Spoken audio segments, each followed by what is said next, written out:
Buenas noches, hermanos. El miércoles pasado vimos un versículo en Efesios 6, se acordarán ustedes. Vamos a verlo de nuevo.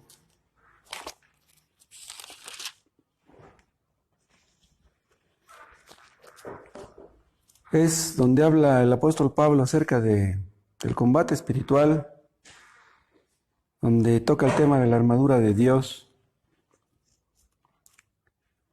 Dice aquí en 6:10: Por lo demás, hermanos míos, fortaleceos en el Señor y en el poder de su fuerza. Vestíos de toda la armadura de Dios, para que podáis estar firmes contra las acechanzas del diablo. Porque no tenemos lucha contra sangre y carne, sino contra principados, contra potestades, contra los gobernadores de las tinieblas de este siglo, contra huestes espirituales de maldad en las regiones celestes. No hay muchos versículos donde ustedes pueden leer acerca de la armadura, pero pues al buen entendedor pocas palabras. Estamos en una guerra, inmersos en una guerra espiritual, y debemos ponernos esta armadura. Pero vean, debemos ponérnosla siempre. Los antiguos soldados se ponían la armadura cuando iban a la guerra. Cuando regresaban a la casa, pues se la quitaban. Pero nosotros no podemos darnos el lujo de quitárnosla. Esta es una armadura muy especial. En un sentido, aún dormidos tenemos puesta la armadura. Tenemos lucha no contra los hombres, no contra sangre y carne. Tenemos lucha contra el enemigo que trata de destruirnos. El apóstol Pablo nos habla aquí más o menos del poder del enemigo. ¿Con qué clase de enemigo nos estamos enfrentando?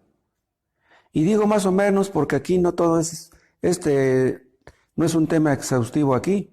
Hay muchos versículos donde nos hablan de las acechanzas, de las maquinaciones, de la astucia, del poder, de la crueldad del enemigo. Dios quiere que conozcamos a nuestro enemigo. Vean, Satanás nos oculta la realidad de Dios, pero Dios no nos oculta la realidad del enemigo. Cuando Satanás habla acerca de Dios, siempre miente. Él es el padre de mentira. Pero Dios siempre nos dice la verdad. Quiere que estemos enterados de con qué clase de enemigo nos enfrentamos para que no nos descuidemos y seamos derribados.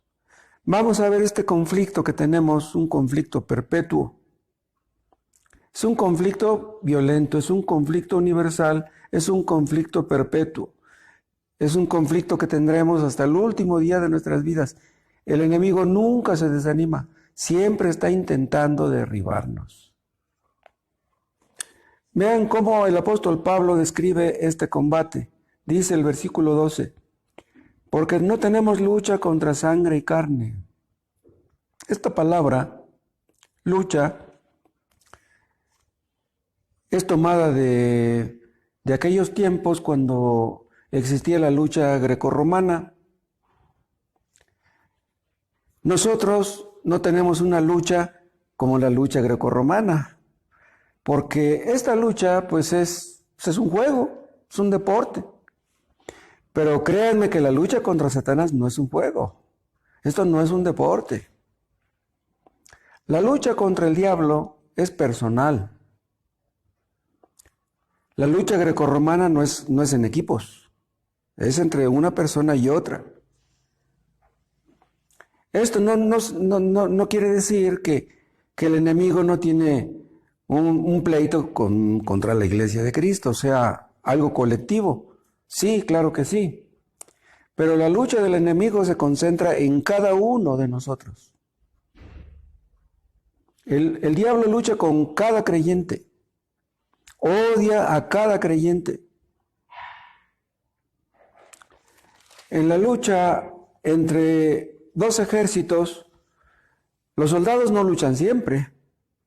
Tienen sus treguas, tienen sus descansos, tienen sus respiros. Incluso hay guerras donde hay soldados que no sufren ni siquiera un rasguño. Pero la guerra contra el diablo no es así. En una guerra, el enemigo casi nunca apunta a un enemigo específico, sino al conjunto, sobre todo las guerras de antes, ¿no? Donde tiraban las flechas, pues, a ver a quién le pegaban. Pero ahora el enemigo apunta a cada creyente. Los dardos de fuego del maligno no los avienta al aventón, no, nos los avienta a cada uno de nosotros. En la lucha grecorromana, cada luchador es objeto de la furia del otro.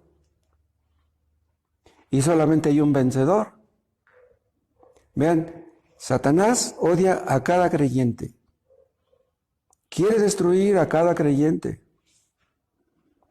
Y si ustedes no creen eso, si ustedes no creen que el enemigo tiene un pleito contra ustedes, un pleito personal, ya le están dando ventaja. Entonces vean lo que estoy diciendo. Satanás me odia a mí, quiere destruirme a mí, me tienta a mí. Satanás nos acusa a cada uno de nosotros. Debemos ver que el problema que tiene Satanás es un problema personal con cada uno de nosotros. Y lo mismo podemos decir acerca de las promesas de Dios. Dios ama a cada creyente. Dios me ama a mí. Dios me perdona a mí. Dios me cuida a mí. Aquí en Ciudad Neza corre el agua por todas las calles. Hay un suministro de agua que corre por la tubería. Pero para que llegue a mi casa, pues necesito que esa tubería sea conectada a la tubería de mi casa. Porque si mi tubería no funciona o está cortada o no hay ninguna tubería, pues entonces esa agua no me llega a mí. Entonces, debemos ver esas promesas como personales y esos ataques del enemigo como personales también. Es bueno, yo estoy mencionando la palabra personal. Pero un ataque personal proviene de una persona, obviamente. Entonces, ¿qué estoy diciendo? Tenemos que entender que el diablo es una persona. Porque hay personas que parece que no les ha caído el 20 acerca de eso. Una persona que no entiende que Satanás es una persona, ¿entenderá que Dios es una persona? Satanás es un enemigo personal.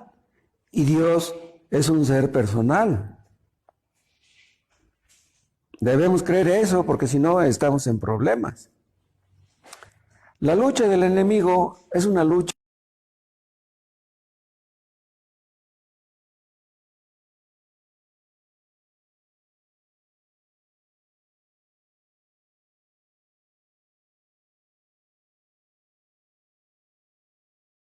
Satanás quiere derribarnos personalmente, cuerpo a cuerpo. En los combates de antes, si te lanzaban una flecha desde lejos, tú veías venir la flecha y pues, podías hacerte un lado. Pero si el enemigo te agarra o nos resistimos fuertemente o vamos a caer. ¿Saben qué hace Satanás? Se agarra de nuestra carne. Se agarra de nuestra naturaleza corrupta. Nos sacude fuertemente. Las tentaciones del diablo no son un juego. Este combate es universal, lo mencioné. Y esto significa que esta lucha involucra a todos los creyentes. Dice aquí en el versículo 12, No tenemos lucha contra sangre y carne. El apóstol Pablo no se excluye. Satanás no respeta a los misioneros. Satanás no respeta a los predicadores ni a los maestros de escuela dominical. Satanás odia a todos los creyentes. Ahora, hemos dicho en alguna ocasión que Satanás no sabe exactamente quién es creyente y quién no. Le pasa lo mismo que a nosotros. Nosotros vemos que una persona lee la Biblia, que asiste a los cultos, y decimos, pues esta persona parece ser creyente, parece ser un cristiano verdadero, pero podemos estar engañados, y Satanás igual. Cuando una persona nace de nuevo, tiene el Espíritu Santo. El viento sopla de donde quiere, el viento no lo puedes ver, pero oyes su sonido y puedes ver sus efectos. Entonces, Satanás puede hacer lo mismo que nosotros. Puede oír el ruido del viento y puede ver sus efectos. Puede ver más o menos cuando una persona ha nacido de nuevo, pero no puede estar segura de eso. Un creyente que es fiel, un creyente que se mantiene firme en la fe, que es constante en la lectura, que es constante en la oración, que se pone la armadura, Satanás dice, este es uno de mis enemigos. Puede darse cuenta más o menos de que esa persona es un cristiano verdadero. Y odia más a esos creyentes. A los que son más celosos, a los que son más esforzados, a los que más oran, etc. En realidad, hermanos, nunca vamos a dejar de tener guerra contra el enemigo. Nunca vamos a dejar de tener guerra contra el pecado, contra el poder del mundo, que es un poder que todo lo arrastra. ¿Se acuerdan ustedes cuando los israelitas salieron de Egipto? Cruzaron el mar y entraron en el desierto. Mientras estuvieron en el desierto, nunca dejaron de tener problemas. El desierto estaba lleno de problemas. ¿Cuándo dejaron de tener problemas? Cuando llegaron a la tierra prometida. Y ni ahí, porque ahí de todos modos tenían que matar a los cananeos. Lo que estoy diciendo, hermanos, es que mientras estemos en este mundo, nunca vamos a dejar de tener problemas. Si no será de una manera, será de otra. Si ustedes tienen mucho dinero, pueden tener problemas por eso. Tentaciones que van dirigidas exclusivamente a los creyentes que tienen mucho dinero. Pueden ustedes tener problemas por no tener dinero también. Aprendemos de ambas cosas. Somos tentados de una manera o de otra. Si ustedes tienen dinero, pueden caer en la tentación del orgullo, pueden caer en la tentación de la complacencia. Y si no tienen dinero, pueden caer en la tentación de la falta de fe, en la queja, en la murmuración, en el estar insatisfechos, etc. Hay peligros en todas partes. Vean lo que son las cosas. Cuando Lot estaba en Sodoma, él no pecó. Pero cuando los ángeles lo sacaron de Sodoma y lo llevaron a Zoar, ahí sí pecó. ¿Quién hubiera creído eso?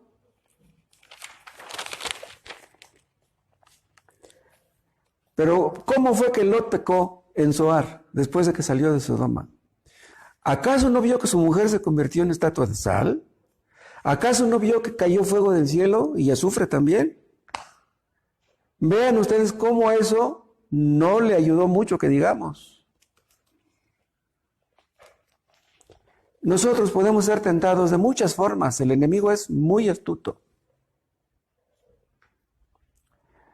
Ustedes pueden caer en la tentación de estar pensando en que si tuvieran más dinero, a lo mejor serían mejores cristianos. ¿Pero de veras es así? ¿Creen ustedes que para ser mejores cristianos necesitan más dinero? ¿O podría ser algo peor aún? ¿Piensan ustedes que serían mejores cristianos si tuvieran otra pareja? ¿Serían mejores cristianos si les aumentaran el sueldo? ¿O seríamos mejores cristianos si no tuviéramos tantas pruebas? Vamos a suponer que ustedes son creyentes y están enfermos y que piensan que a lo mejor si fueran al nivel del mar, fueran a la playa, tal vez se compusieran un poco y allá estarían mucho mejor que aquí. Estarían más tranquilos, estarían más cómodos, estarían más contentos. Pero quieren que les diga algo. Si ustedes se fueran a vivir a la playa, si ustedes se fueran a vivir al nivel del mar, es posible que allá tuvieran tentaciones que aquí no tienen. Lo que estoy diciendo es que si no somos probados en unas circunstancias, seremos probados en otras. No traten ustedes de huir rápidamente de sus pruebas. Más bien pídanle a Dios que les enseñe algo a través de esas pruebas. En realidad, Dios escoge nuestras pruebas. Dios escoge nuestras circunstancias. No es el diablo.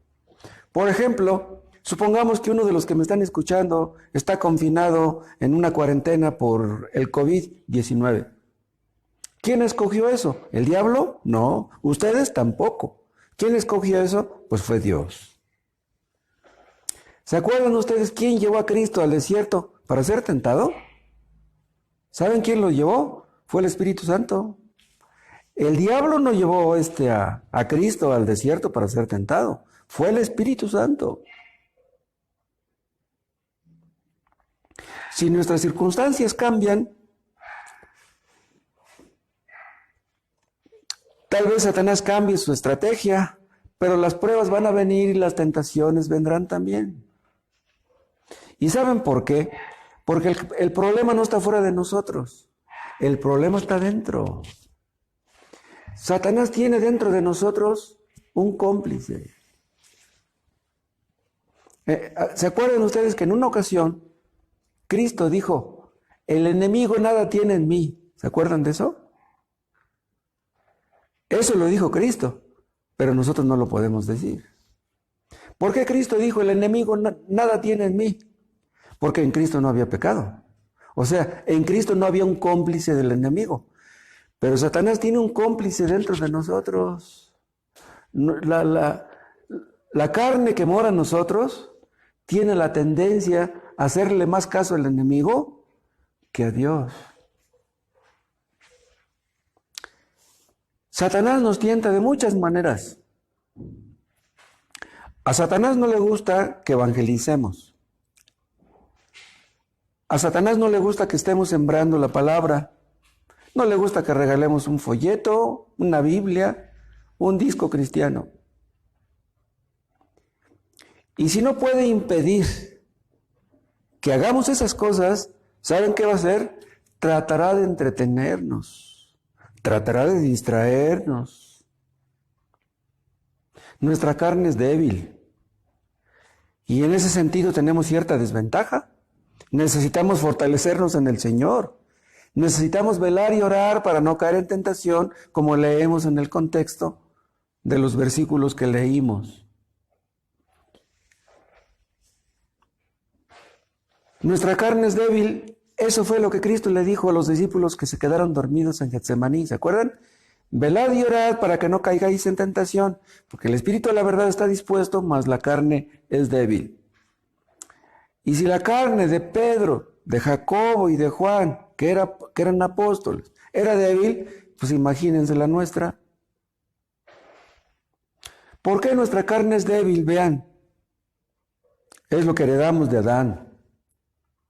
Si le damos a nuestra carne lo que nos pide, se echa a perder más y más. Se vuelve ingobernable.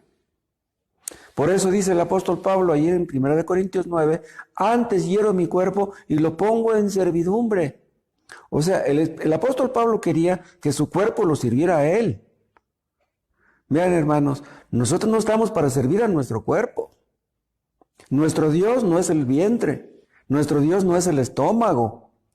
No debemos proveer para los deseos de la carne, porque si le damos a nuestra carne todo lo que nos pide, entonces no le daremos al Espíritu lo que nos pide. ¿Me explico? Dentro de nosotros se libra una batalla, la carne contra el Espíritu, y una se opone a la otra para que no hagamos lo que quisiéramos. Pero tenemos la ayuda del Espíritu. El Espíritu está de nuestra parte. Debemos buscar siempre la ayuda del Espíritu para poder vencer en la lucha.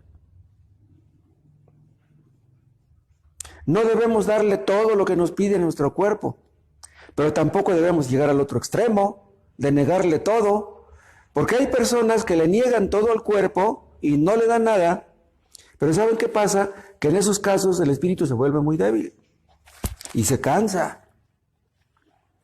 Hay personas que dicen ser cristianas y que ayunan una y otra vez y luego se jactan de que ayunan. Presumen de que ayunan. Un cristiano verdadero va a andarle presumiendo a otro que ayunó. Entonces, los que ayunan en demasía y se jactan de ello, supuestamente quieren mortificar la carne y en realidad hacen lo contrario, la alimentan. Déjenme decirles algo, solamente un cristiano verdadero le ayuda el ayuno. ¿Sí? Si ustedes no son cristianos verdaderos, aunque ayunen, eso no les va a ayudar de nada.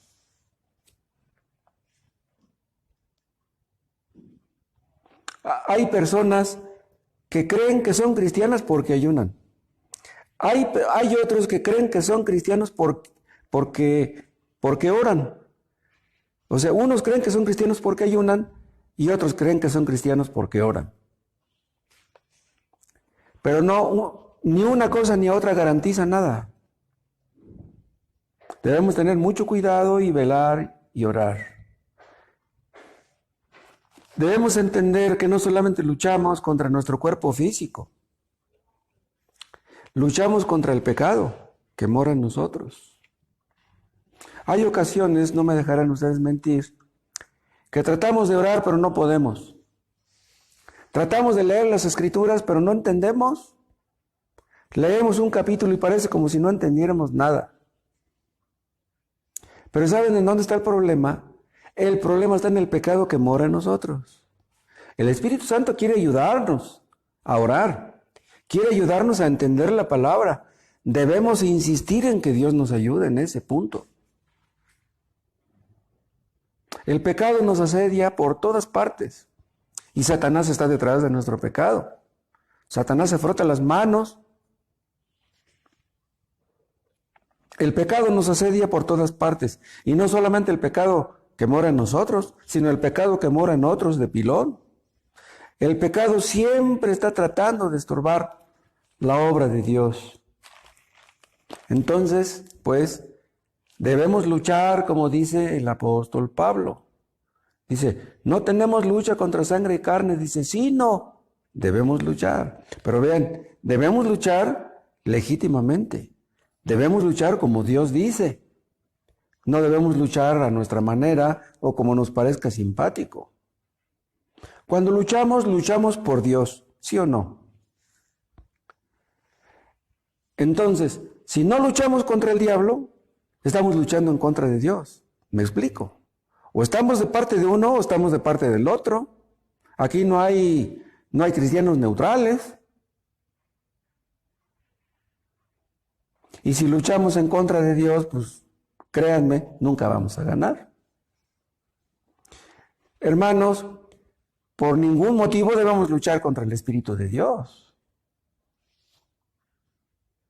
Los fariseos de tiempos de Cristo fueron acusados de resistir siempre al Espíritu Santo.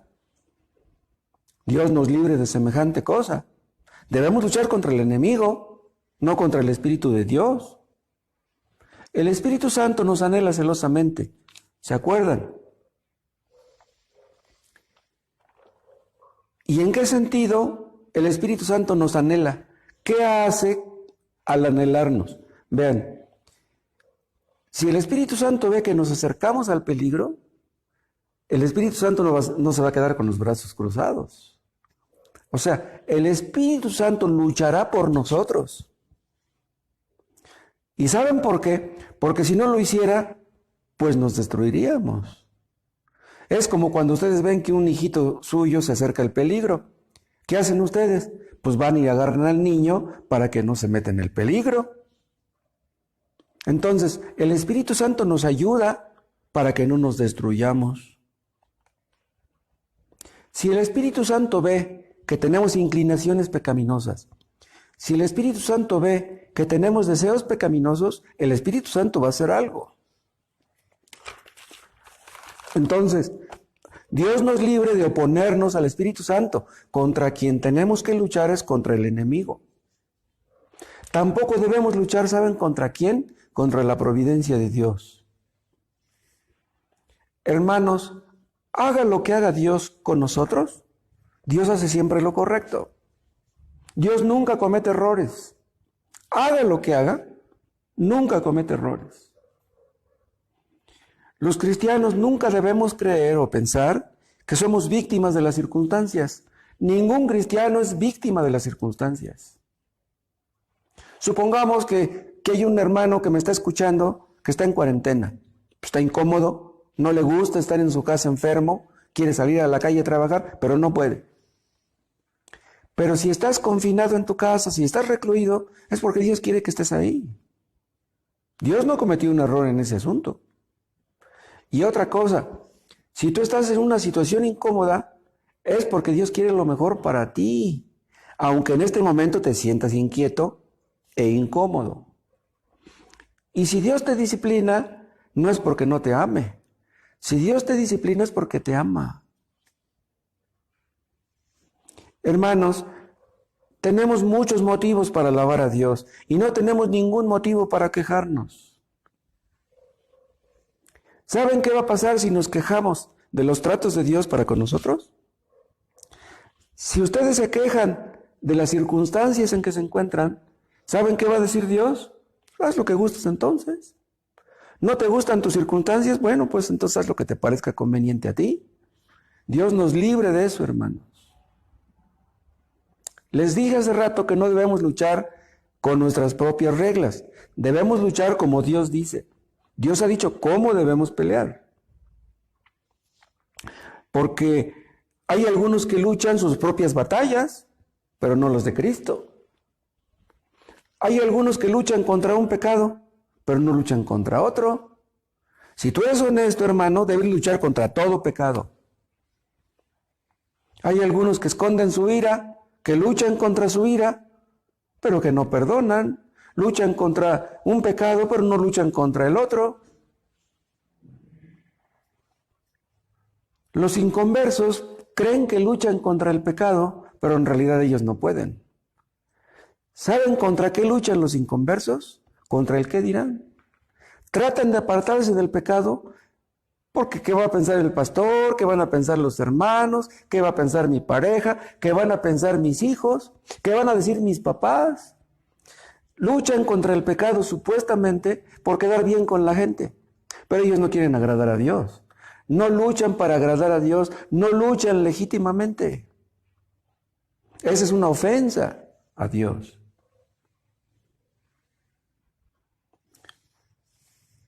Hay algunos que tratan de dejar de pecar por un tiempo, pero después caen.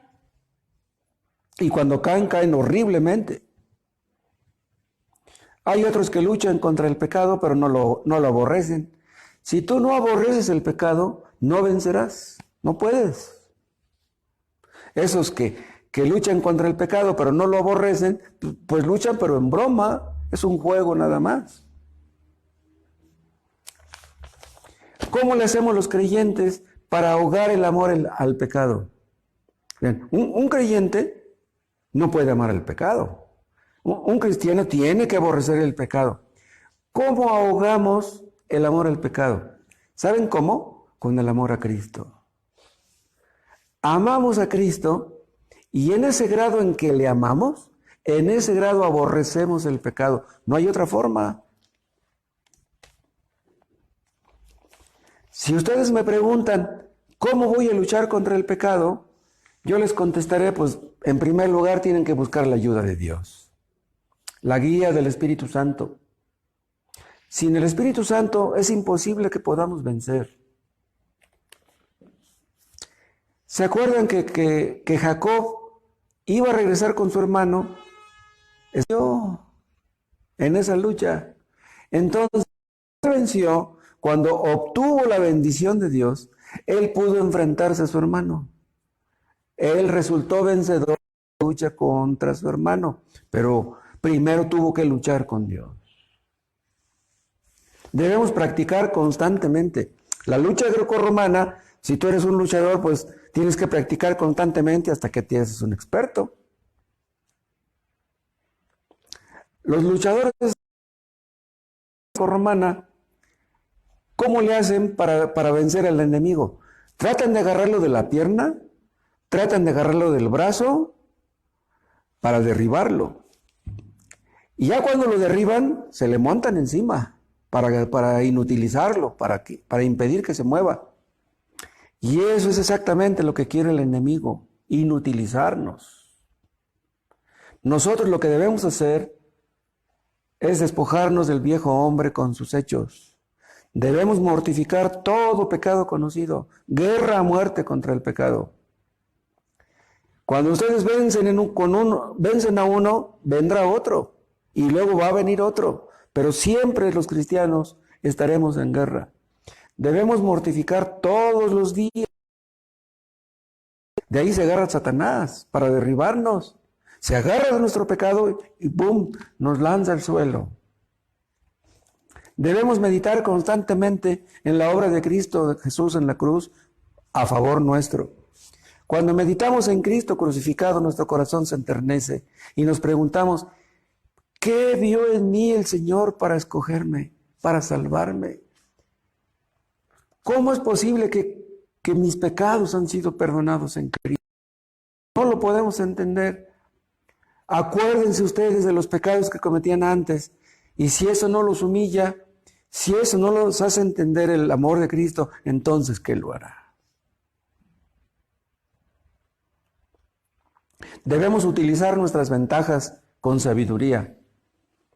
Les dije, si un luchador derriba al otro, se lanza encima de él para inutilizarlo. Si ustedes están luchando contra un pecado, no lo dejen respirar, no se acerquen al peligro. Huyan del enemigo, huyan de las pasiones juveniles y las que no son juveniles también. Huyan, apártense de todo pecado. ¿Por qué se los digo? Porque hay pecados que parece que ya están muertos, parece que ya están vencidos, pero ¿qué pasa? De repente se levantan, de repente resucitan y nos quieren destruir.